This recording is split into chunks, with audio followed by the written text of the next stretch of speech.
will be giving us just a brief update on the health and care work visa for the carers and HCA support workers. Okay, I know a lot of us must have started the process. Some of us are already in the UK. Congrats, already. I will just run it very fast, step by step, on how to do this for those of us that have not started and still asking questions. Okay, like I always say, there are no qualifications that you need for this. So what you basically need is your international passport, a CV, and a proof of English as your language, which you can write Ielts or you can get a NARIC. Okay, now for the international passport, you know how to go about it. Apply with the immigrations, you get that. For your CV, the basic thing, like I always say, you don't need to break the bank to get a CV. Go on Google, type UK standard UK standard CV. Okay, just take one of the templates there, get your own to just be in that standard. Okay, you don't need to put in so many things. You see the standard ones that are written there. Take the template to make yours to be like that. You basically need just a page CV, highest 2 pages. You don't need to write so many stories there. You can even remove your references and just write available on request. Okay, good. So that's for the CV. So another basic thing that you have to have in your CV is the NVQ training, which is the care certificate. Okay, now you can get this care certificate online because you have to attend the class online. Now I am not recommending anyone. You can just type NVQ certificate on Google. You see loads of people offering that. I'm going to talk about just 2 of it. Now we have rates.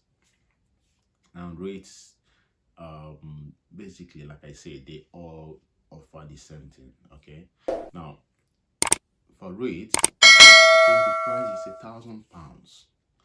I don't know why this price went up this to this amount. Okay, now the second one I want to talk about was one reviewed by my my friend did the research and talked about it. It's the London Ptc. Now at the time when she talked about this, I think the price was $699, and then the last time I checked yesterday, I guess, and then it's £1,000. I don't know why it's going up. And then when I try to ask questions, I learned that because of the the situation in Ukraine at the moment, refugees are coming into the UK, all parts of the Europe. Now they want to first of all give these guys work. This is what I heard. It's making sense at the same time. Now I don't know, probably they want to get these people to get working first before getting people out. And people are still coming. It doesn't mean that people are not coming in anyway. But I'm just wondering why the cost we have to go up to these figures. Okay, at the same time, I know there are other people that do offer these NVQ trainings in Nigeria. Now you come for an offline class, you'll be there in person, you'll be trained, and then when you come over to the UK, you get your certificate by the company. Probably they are working hand in hand with the care homes. There are loads of them. I'm not suggesting anyone because I haven't worked with any of them yet. Okay, now another way of getting this NVQ, which I know someone did and was successful. She didn't have to pay for this. What she did was provide evidence that she has done this care job. She provided about 2 years evidence, experience, and then she was never asked for it. Okay, now if you can provide a strong evidence that you have, remember what I always, the care certificate, it's a training that everybody that works in health care does. be you a doctor, a nurse, health, HCA, a carer, biomedical scientist. As long as you work in health care, you need to do the care certificate because you are providing care to service users, to patients, to people. Okay. Now, this person provided evidence that she has been doing this for years. Care home where she got her job waived it for her. Okay, so you might be lucky, it might work out for you. All right. And the next thing you have to have is your English language, the proof of English. Again, I'll talk about 2 ways to get it as well. And the first one is the Ielts. Now, you don't need to get scared when you hear of Ielts again. The Ielts, of course, there are different types of Ielts to write. There is Ielts General, there is Ielts, there is UKVI General, there is UKVI Academics. And then the third one is the one that you need to write for this particular one, which is the UKVI Life Skill. Now, this time around, it's a pass or fail thing. So it's either you pass or you fail.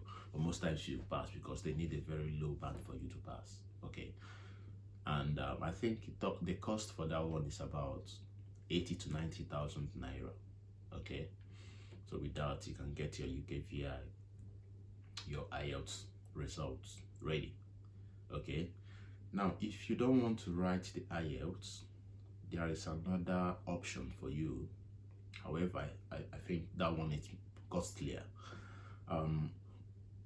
It's called NARI, but I think they changed the name now to ECCTIS, ECCTIS. Okay.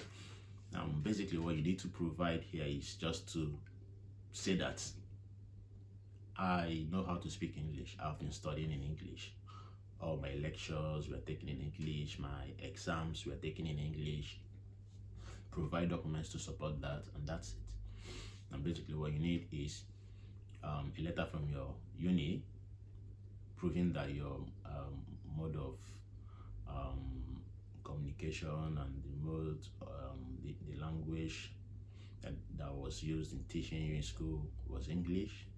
Provide your transcript. Of course, it's going to be in English. You provide your certificate, your school certificate. So these 3 documents, when you upload it to the site, ECCTIS site, okay, it will be evaluated. Of course, you're going to pay some amount, which is, I think it's about £157 thereabout. Okay, it's costlier. I don't know why you'd want to go for this, but it's up to you. Because some people that do go for this, they have their reasons. Some might be because now many people are writing Ielts at the moment. Now, in your location, you might not have, slots, or maybe the next available date for you to write. Probably you are in Port Harcourt or you are in Enugu. Is maybe next 3 months, next 4 months, next 5 months, and you don't want to wait for that. At the same time, you don't want to travel to some other place that maybe when you get there you have to lodge, you have to stay for maybe days. That's extra expenses. Okay, just because you want to get a closer date for your IELTS exam. Okay, now so it makes sense when people go for this other option. So that's why I'm bringing up this update for us. Okay, now when you do this, you have to wait for them to evaluate it and then get back to you and probably give you a tick that okay, this is okay, this is beautiful, this is fine. Okay, so that's it for the requirements that you need. And then you need to start applying for jobs when you have this. Okay, now I know that there are so many agencies out there applying for jobs. If you are okay with them, if probably it's up to you. I mean, there are so many things going on now, but I always say you can do all these things yourself. Okay, now when you go on your phone, go to Google, go on Indeed. Okay, Indeed, you can search for jobs there and get jobs there. Many people are getting their jobs there. Okay, so as long as you type tier 2, whenever you Google, whenever you search for a job, maybe carers, HCA, always try to put tier 2, okay? So you are sure that this company is giving out a tier 2 visa. COS, a tier 2 visa, of course, the COS comes with it. That's the most important thing, okay? Now, the COS is the certificate of sponsorship, all right? So without the COS, the tier 2 doesn't make sense, because that's the basic component of the tier 2 visa, okay? Now, so whenever you type, if you go on Indeed, type HCA job, CARER's job with tier 2, offering tier 2 visa, okay? You see lots of them. Apply to as many as possible. Do not limit yourself to, maybe you say I've applied for 20. Let me stop. Keep applying, okay? You're going to get them. The next stage will be your interview. Of course, I'm going to make a video for possible HCA interview questions and answers, okay? Yeah. Now, another way of getting this, you can as well, just to be sure, to maybe if you want to look at care homes that are offering tier 2 visas to people, okay? You can go on the government's website, gov.uk, okay? If you go there, it's got all the questions that you want to ask about UK, okay? Now you want to ask questions about companies or care homes giving tier 2 visa, you can type it there. There are loads of them there. So when you go on there, you type tier 2 employers in health care sector on the UK website, okay? So it's going to list so many of them, okay? So whatever information you see on that website is legit, okay? So that's it for it. When you apply for your job, you've uploaded your CVs and all that, you attend your interview, and when you are successful, of course you'll be successful. The next thing is to start, applying for your visa and all that. Okay, so but the purpose of today's video is to give us this update on the NVQ and the Ielts or the NARIC or the ECCTIS as it's called now. All right, so I wish us all success. Remember, you don't have to pay for your health surcharge now. You do not have to pay for, even if you are coming with your family, the health surcharge has been waived, which is very big advantage, which is a very big plus for people coming over now. And then at the same time, the visa fee is not costly. I mean, it's not as costly as it used to be. It's £232 now, okay? So remember, you can do these visa applications yourself, okay? Unless you've got someone that is going to help you, but do not pay people and get scammed at the end of the day, because so many people know that people are scouting for these jobs, and then the bad ones out there would like to use this as an opportunity to swindle people of their money, which is not fair, okay? So I wish you success while you apply. I wish you good luck. If you've got any question, do not forget to ask in the comment section, and then I'll try to answer every question, okay? Always subscribe, like, and share our videos. My name is Dombony. Thanks for watching.